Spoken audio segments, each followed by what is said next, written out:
अनुपमा हसमुख के साथ मिल करके रविंद्र को उसकी फैमिली से मिलाना चाहती है। इसके लिए झूठे कई यार पति भी बनते हैं, लेकिन यहाँ से जो प्रॉब्लम्स क्रिएट होती है ना वो काफी मजेदार है, क्योंकि इसी बीच में काफी सारे तमाशे भी क्रिएट होते हैं। क्योंकि जब ये वेल हॉस्पिटल में होते हैं और वहाँ रविंद्र की स्थिति को देख करके बहुत ज्यादा परेशान होते हैं, वेल उसकी फैमिली के एड्रेस भी निकलवाते हैं, क्योंकि वहाँ फोन करने के बाद में कोई आवाज ही नहीं आ रही होती, कोई कुछ बोल ही नहीं रहा होता है।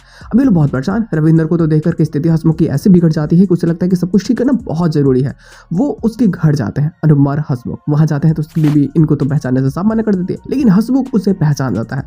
इन्हें समझ में आ जाता है कि कुछ गड़बड़ है, कुछ ऐसी चीजें हैं जो मतलब सामने आ ही नहीं रही है। खैर कहीं ना कहीं हसमुख को सारी चीजें ठीक करनी होती है, तो अनुपमा के मन में एक आइडिया आता है कि क्यों ना जब ये पढ़ाई कर रहे थे उनके दोस्तों की मदद से फिर से सारी चीजें ठीक की जाए, क्योंकि रविंदर की आखिरी इच्छा ये होती है कि वो अपनी पत्नी से मिलना चाहता है और फाइनली उसकी पत्नी मिलना नहीं चाहती, क्योंकि वो डर रही होती है अपनी बहू और बेटे से। इस चीज को लेकर के जो प्रॉब्लम्स बढ़ती है, अनुपमा के मन में एक बहुत ही मस्त आइडिया आती है, क्योंकि जब उसे पता चलता है कि भाई उसके बेटे और बहू थोड़े गोल्डी टाइप के इंसान है, तो इन्हें समझ में आता है कि उन्हें पैसों की लालच देख करके सारी चीजें ठीक की जा सकती है। मतलब ऐसा कि हम आपके साथ में काम करना चाहते हैं, लेकिन हम आपके साथ में काम तभी करेंगे जब आपकी फैमिली में खुशियां होगी।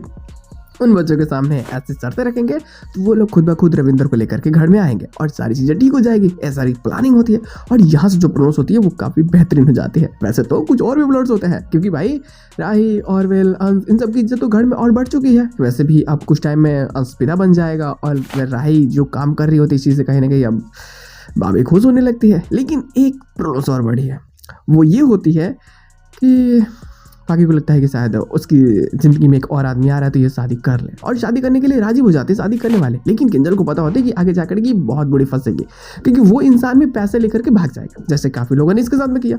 लेकिन ये तो प्रेम में ऐसी अंधी हो चुकी होती है कि इसे कुछ समझ में आ ही नहीं रहा होता है। इसे लगता है कि शायद जो है वो प्रेम ही है, उसके अलावा कुछ मतलब प्रेम नहीं, प्यार।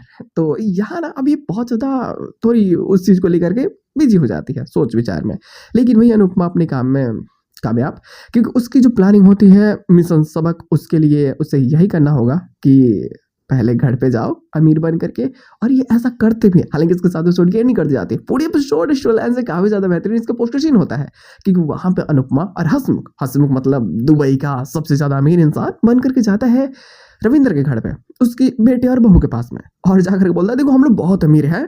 अनुपमा उसके साथ में होती है और वो बताती है कि हसमुख मेरे पिताजी हैं, हम तुम्हारे साथ में काम करना चाहते हैं। और बस वहां से छोटी मोटी बातों को लेकर के उनको बेवकूफ बनाते हैं ना, बस यही सारी चीजें स्टोरी को काफी बेहतरीन और काफी मजेदार बनाती है, जो काफी मजेदार होने वाली है। तो बवाल तो होगा, देखते लोग आने वाले स्टोरी लाइन में और क्या चीज हो सकती है, तो थोड़ा सा मजा और ज्यादा बढ़ेगा जब उनकी लंका लगेगी। खैर कोई भी एक्स्ट्रा प्लॉट आते हैं तो बातें जरूर हो जाएगी। फिलहाल आज का सुबह से इतना ही, हम लोग मिलते हैं बहुत जल्द किसी वीडियो के साथ में, तब तक के लिए बाय।